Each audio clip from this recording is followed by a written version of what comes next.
নমস্কার বন্ধুরা, issue story স্টুডিওতে আপনাদের স্বাগত জানাচ্ছি। আপনাদের সামনে আমি উপস্থাপন করছি জনপ্রিয় লেখক মানবেন্দ্র পালের লেখা খুনি নামক অসাধারণ হাড়হিম করা ভৌতিক গল্পটি। তো চলুন বন্ধুরা, এবার শুরু করা যাক। দেবব্রত চৌধুরী মানুষটি এতই নিরীহ ভালো মানুষ যে বাইরের লোক আড়ালে আর তার ছেলে মেয়েরা মুখের সামনেই ভীতু বলে হাসাহাসি করে। দেবব্রত বাবুর অবশ্য তাতে কিছু এসে যায় না। নিজের কাজটুকু নিয়ম মতো মুখ বুঝে করেই তার শান্তি। নিজের কাজ মানে অফিস ছাড়া জব টপ, সন্ধ্যা আহ্নিক ইত্যাদি, আর ছোট্ট বাগানটির দিকে সকাল সন্ধ্যা নজর রাখা। বীরভূম জেলায় বোলপুরের কাছে এর আদিবাড়ি। সেখানকার স্কুল থেকে ফার্স্ট ডিভিশনে ম্যাট্রিক পাশ করে সেই যে কলকাতায় এসে পড়াশোনা আরম্ভ করেন, সেই থেকেই তিনি একেবারে কলকাতার মানুষ হয়ে গেছেন। সায়েন্স নিয়ে তিনি কলেজে পড়েন। উঠতি বয়সে বোধহয় সায়েন্স পড়ার গুণেই খুব বিজ্ঞান ভক্ত হয়ে উঠেছিলেন। ফলে কোনো সংস্কার, অলৌকিক ঘটনা, তাগা তাবিজ মাদুলের গুণাবলী নস্যাৎ করে দিতেন। এই নিয়ে হোস্টেলের ছেলেদের সঙ্গে তার প্রায় রোজই তর্কবাধ্য। মানুষের জীবনে কত আশ্চর্য পরিবর্তনই না ঘটে। সেই তার্কিক মানুষই এখন রিটায়ার করার মুখে ঠাকুর দেবতা, জপ তপ, সন্ধ্যা আহ্নিক সবই করেন, আর এতে পরম শান্তি পান। মাঝখানে তো তার এক অদ্ভুত খেয়াল হয়েছিল, পরলোক চর্চা। মৃত্যুর পর মানুষ অর্থাৎ মানুষের আত্মা কোথায় যায়, কী বা তার পরিণতি, এসব তথ্য জানার জন্য তিনি দেশি বিদেশি অনেক বইও পড়ে ফেলেছিলেন। শেষ পর্যন্ত প্ল্যানচেট পর্যন্ত করতেন। প্ল্যানচেটে আত্মাকে ডেকে কিছু কিছু প্রশ্নও করতেন। পরে অবশ্য স্ত্রী অপছন্দ করায় বাধ্য হয়ে প্ল্যানচেট করা ছেড়ে দেন। এখন তাই বড় বড় ছেলে মেয়েরা যখন হাসতে হাসতে তাকে বলে, বাবা তুমি 1 নম্বর ভীতু, তখন গম্ভীর হয়ে যান। তাকে ভীতু বলার যেটা সবচেয়ে বড় কারণ, সেটা হচ্ছে তিনি বাড়ি করলেন কলকাতার এক প্রান্তে, এমন জায়গায় যেখানে ট্রাম বাসের শব্দটুকুও শোনা যায় না। এমন জায়গায় বাড়ি করলেন কেন? প্রপার কলকাতায় ভালো জায়গা পাননি? তা নয়, আসলে সেই 1946 সাল থেকে মধ্য কলকাতায় থাকার সময় এত দাঙ্গা হাঙ্গামা, ট্রাম বাস পোড়ানো, পুলিশের নির্মম গুলি চালানো, খুন খারাপি, অ্যাক্সিডেন্ট দেখেছেন যে এখন তিনি আর সেসব সহ্য করতে পারেন না। আর ওসব ব্যাপার তো থেমে যায়নি, বরঞ্চ এখন যেন বেড়েই চলেছে। কাজেই এই নিরিবিলি জায়গা বেছে নিয়েছেন। অথচ এই তুমিই নাকি প্ল্যানচেট করতে, প্রশ্ন করে MA পাশ করা তার বড় মেয়ে। হ্যাঁ করতাম। তখন ভয় করতো না?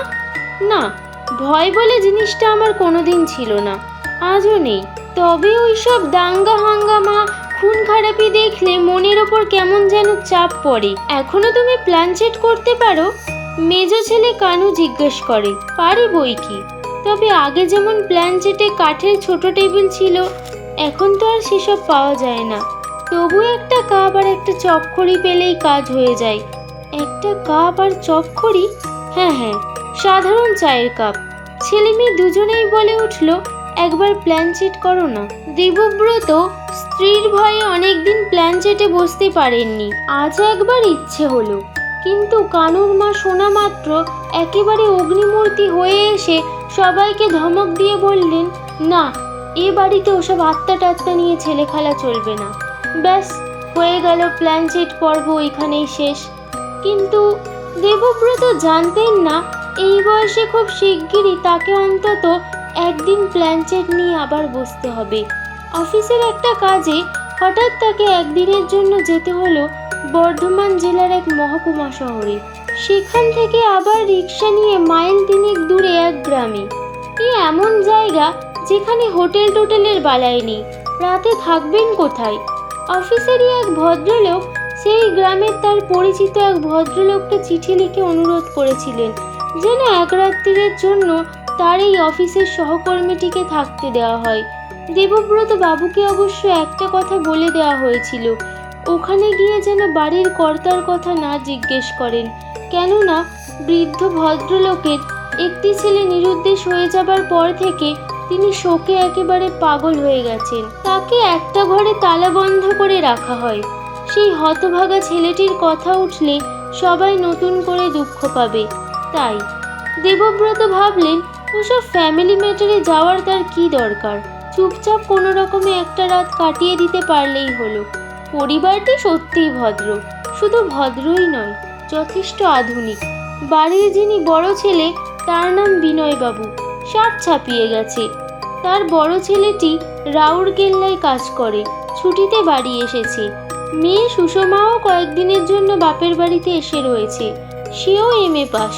বড় ছেলের ভালো নাম জানা গেল না, তবে ডাকনাম ব্রত। এ বাড়ির যিনি বড় বউ অর্থাৎ বিনয়বাবুর স্ত্রী, তিনিও খুব প্রগতিশীল মহিলা। একজন বাইরের ভদ্রলোকের সামনে বেরিয়ে তিনি স্বচ্ছন্দে আলাপ করলেন বলা বাহুল্য।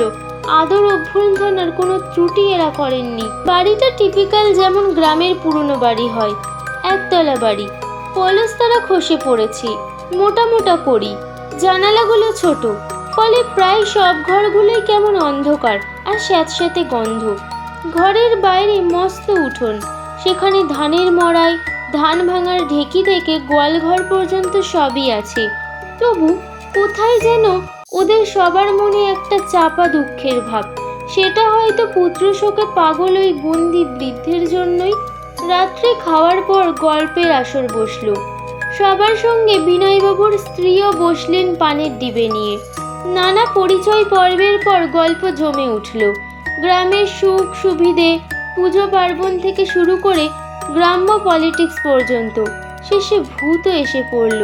কথায় কথায় সুষমা বলল, কাকাবাবু, আপনি কখনো ভূত দেখেছেন? দেবব্রত হেসে বললেন, কলকাতায় আর ভূত কোথায় পাবো মা, এত লোডশেডিংয়ের সুবিধে, তবু তেনারা এখন আর দেখা দেন না। সুষমা বললে, কিন্তু আমাদের এখানে ভূত আছে, আর এই বাড়িতেই। বলে সে হেসে মায়ের দিকে তাকালো। জানেন, আমার মা এই বাড়িতে প্রায়ই ভূত দেখে। বিনয়বাবুর স্ত্রী কিছু মাত্র লজ্জিত না হয়ে মুখে আর একটা পান গুজে বললেন, ভূত কিনা জানি না, তবে অন্ধকারে এ ঘর ও ঘর করার সময় মাঝে মাঝে কি যেন ছায়ার মতো সামনে এসে দাঁড়ায়, তারপর হঠাৎই মিলিয়ে যায়। দেবব্রত ভয় পাওয়া তো দূরের কথা, বেশ পুলকিত হলেন। বললেন, তা একবার প্ল্যানচেট করে দেখতে পারেন। প্ল্যানচেট? নাম শুনেছি বটে, কিন্তু কখনো দেখিনি, ব্রত বলল। দেবব্রত বিজ্ঞের মতো হেসে বললেন, ও আর এমন কি ব্যাপার, আমি একসময় প্ল্যানচেট করে কত আত্মা নামিয়েছি, আপনি প্ল্যানচেট করতে পারেন? দেবব্রত গোফের ফাঁকে একটু হাসলেন। বললেন, একটা কাপ আর একটা চক্খড়ি নিয়ে এসো, দেখিয়ে দিচ্ছি। সুষমা মহা উৎসাহে বলে উঠল, কিরকম কাপ? অতি সাধারণ চা খাবার কাপ, তবে ভালো করে ধুয়ে মুছে এনো। সুষমা তখনই একরকম ছুটে গেল, আর একটু পরেই একটা পরিষ্কার সাদা কাপ আর চক্খড়ি নিয়ে এলো। তারপর দেবব্রতর নির্দেশে মসৃণ জায়গা দেখে ভালো করে গঙ্গা জল দিয়ে মুছে ফেলা হলো। জায়গাটা শুকোলে এবার দেবব্রত বেশ গম্ভীরভাবে এগিয়ে এসে খড়ি দিয়ে বেশ বড় করে একটা গোল গণ্ডি টানলেন। তারপর সেই গণ্ডির ডান দিকের মাথা থেকে A, তার নিচে B, তার নিচে C, এমনই করে Z পর্যন্ত লিখলেন। দেখে মনে হলো গণ্ডিটা যেন কতগুলো ইংরেজি অক্ষরের মালা গলায় পড়ে রয়েছে। তারপর সেই বড় গণ্ডির ঠিক মাঝখানে ছোট একটা গোল গণ্ডিও টানলেন। তারপর সেই ছোট গণ্ডির মধ্যে কাপটি উপর করে রাখলেন। ব্যাস, এবার বড় আলোটা নিভিয়ে দিয়ে ডিম আলোটা জ্বালো। ব্রত তখনই উঠে গিয়ে বড় আলোটা নিভিয়ে দিয়ে হালকা নীল আলোটা জ্বেলে দিল। বেশ, ধূপ আছে? আছে। নিয়ে আসবো?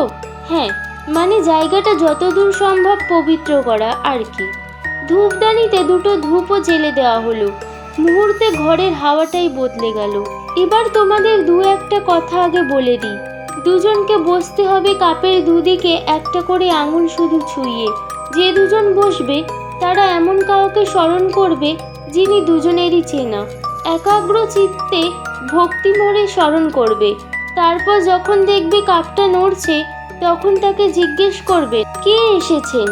তারপর তোমাদের যা প্রশ্ন থাকবে আত্মা ওই কাপ দিয়েই ইংরেজি লেটারগুলো ছুঁয়ে ছুঁয়ে ইংরেজিতেই সংক্ষিপ্ত উত্তর দেবেন। এবার তাহলে তোমরা ঠিক করো কাকে ডাকবে আর কি দুজন বসবে। কৌতূহল যেমন আছে তেমনি ভয় ভয়ও করছে। শেষ পর্যন্ত সুষমা আর ব্রত দুরু দুরু বক্ষে এসে বসলো। কাকে ডাকবে ঠিক করেছো? এ আর কঠিন কি, কত চেনা জানা লোকই তো এর মধ্যে মারা গেছেন।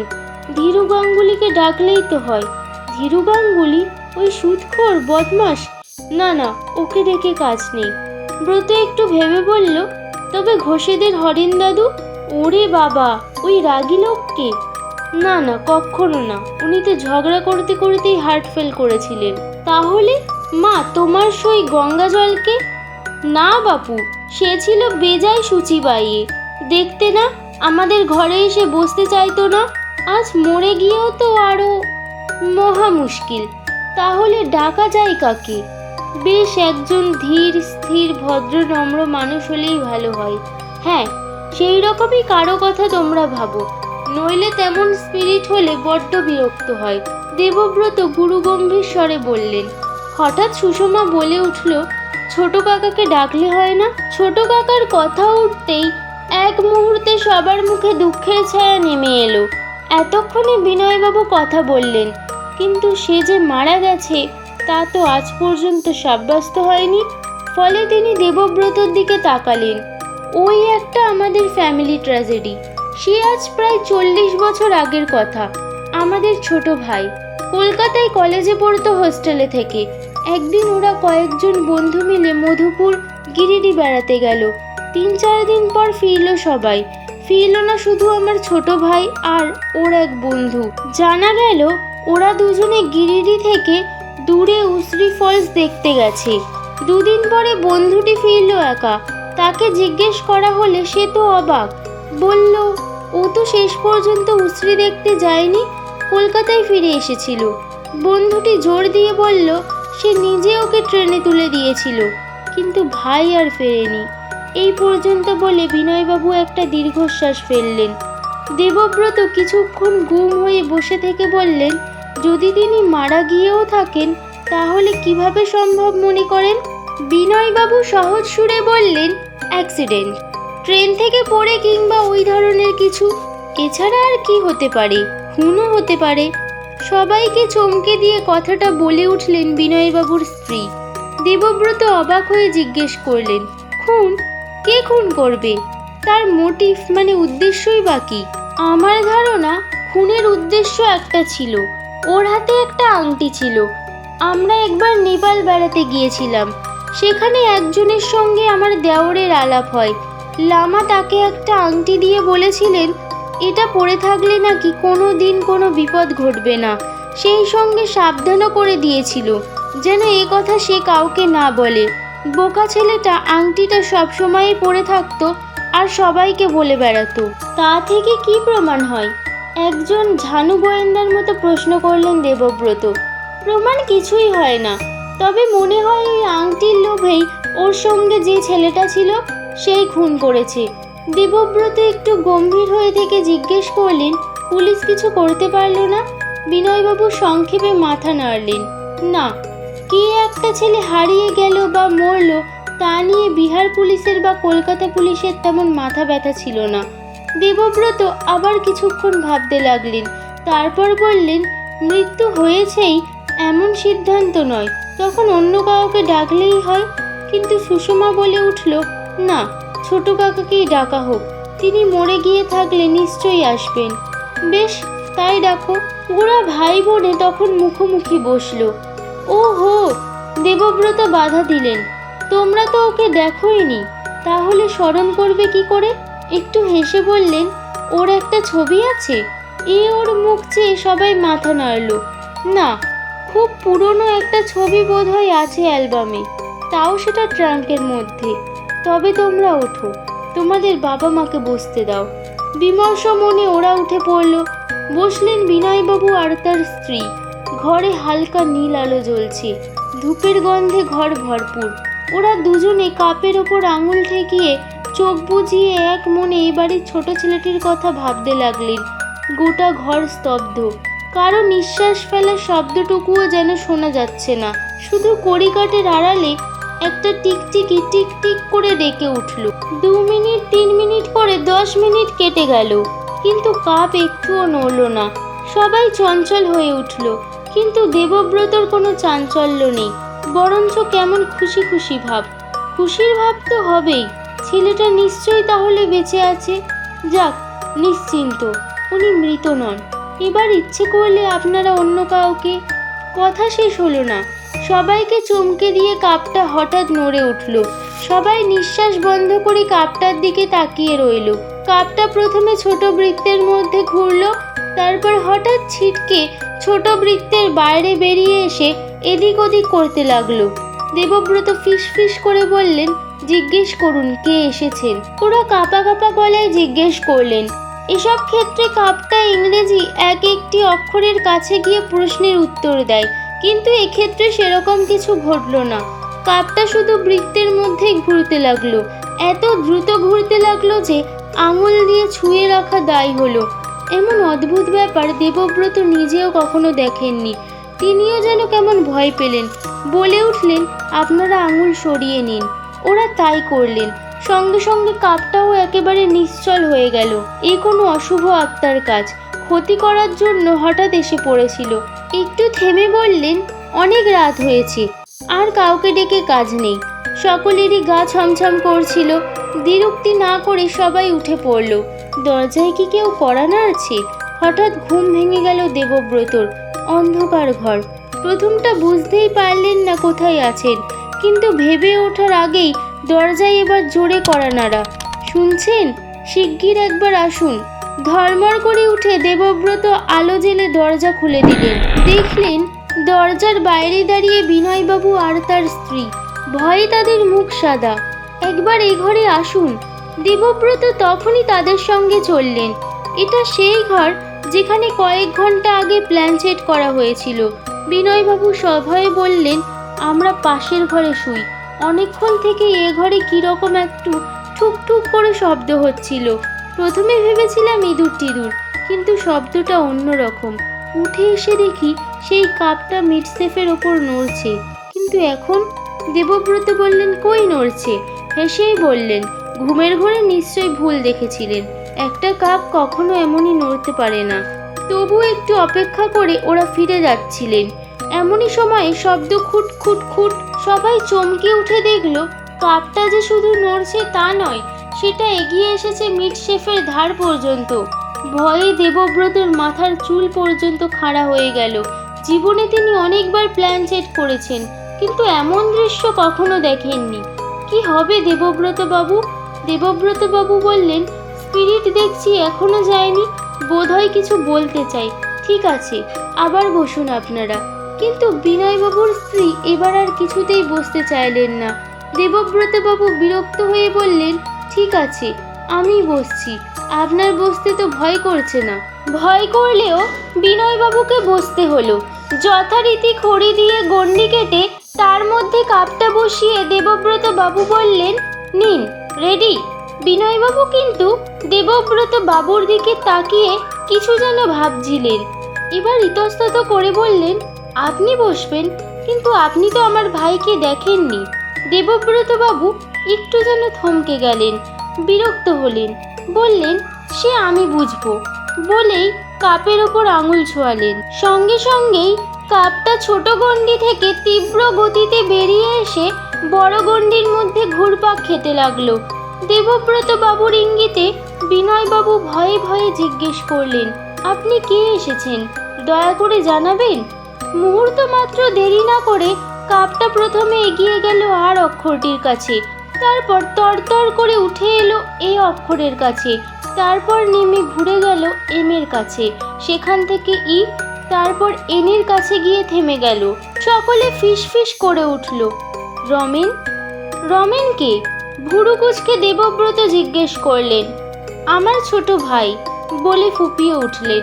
কাপটা ততক্ষণে আবার ঘুরতে শুরু করেছে, যেন কিছু বলার জন্য ছটফট করছে। রমেন ভাই আমার, কেমন আছিস? কি করে তোর এই সর্বনাশ হলো? কে করলো? এত সব প্রশ্নের উত্তর কোনো স্পিরিটই একসঙ্গে দিতে পারে না। রমেনের আত্মাও দিল না। কাপটা শুধু এবার ধীর গতিতে এগিয়ে গেল এম এর কাছে, তারপর ইউ এর কাছে, তারপর আর, তারপর ডি, তারপর ই, ফের আর। কাপটা নড়ে নড়ে নয়, ছুটে চলেছে বৃত্তের এ প্রান্ত থেকে ও প্রান্ত। বিনয়বাবু আঙুল ঠেকিয়ে রাখতে একেবারে ঝুঁকে পড়েছেন কাপের উপর। আর আশ্চর্য, দেবব্রত বাবুর হাতটা কাঁপছে থরথর করে। এই পর্যন্ত একটি কথাই স্পষ্ট হয়েছে, মার্ডার। তারপর আরো কটি কথা, উইথ ইউ। হঠাৎই দেবব্রত বাবু আঙুলটা তুলে নিলেন, সঙ্গে সঙ্গে কাপ নিশ্চল হয়ে গেল। এটাও নিশ্চয়ই কোনো খারাপ স্পিরিট, ভয় দেখাতে চাই বলেই তিনি উঠে একেবারে নিজের ঘরে গিয়ে খিল দিলেন। টর্চের আলোয় রিস্টওয়াচটা দেখলেন একবার, রাত 3:30। ব্যাগটা তুলে নিয়ে জুতোর সামান্যতম শব্দটুকু না করে চুপি চুপি বেরিয়ে পড়লেন দেবব্রতবাবু। 3 মাইল রাস্তা হাঁটতে হবে, হয়তো ছুটতেও হবে। তারপর যেদিকে যে ট্রেন পাওয়া যায়। রমেনটার বাড়ি যে এটাই তা কি আর জানতেন? ওর কথা তো ভুলেই গিয়েছিলেন। আগে মাঝে মাঝে ভাবতেন উশ্রী ফলস দেখতে না গেলেই হতো। ওরই আগ্রহে রমেনকে যেতে হয়েছিল। বড্ড অহংকারী ছিল রমেনটা। আংটিটা সবাইকে দেখিয়ে বলতো, এই জিনিস রাজার ভাগ্যেও জোটে না, এই আংটি পরা থাকলে কোনো বিপদ কাছে ঘেঁষতে পারে না। বিজ্ঞানের ছাত্র দেবব্রত এসব কথা বিশ্বাস করতো না। এই নিয়ে বহুবার ওর সঙ্গে তর্ক ঝগড়া হয়েছে। উশ্রী প্রপাতের একদম ধারে একটা পাথরের ওপরে দাঁড়িয়ে আবার সেই তর্কের শুরু।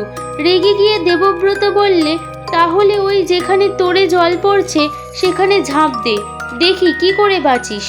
রমেন একবার আংটিটার দিকে তাকিয়ে নিয়ে বলল, তা পারি। এ কথা বলেও রমেন একটু যেন ইতস্তত করছিল। একটু নাকানি চোবানি খাওয়ার জন্য হঠাৎ দেবব্রত সামান্য একটু ঠেলা দিল। রমেন ছিটকে পড়ল 2 পা দূরে আর একটা পাথরের কাছে, যেখানে মোটে হাঁটু জল, কিন্তু জায়গাটা বোধহয় খুব পিছল ছিল। আর তারপরেই সেসব আজ কতদিনের কথা, বয়স তখন কতই বা, 18-19। দেবব্রত বাবু তখন প্রাণপণে ছুটছেন, স্টেশন এখনো অনেক দূরে। এখানেই শেষ হলো গল্পটি। গল্পটি ভালো লেগে থাকলে লাইক এবং শেয়ার করুন। এরকম আরও অনেক হাড়হিম করা ভৌতিক গল্প শুনতে হলে চ্যানেলটিকে সাবস্ক্রাইব করুন এবং নিজের মতামত কমেন্ট সেকশনে জানাতে ভুলবেন না।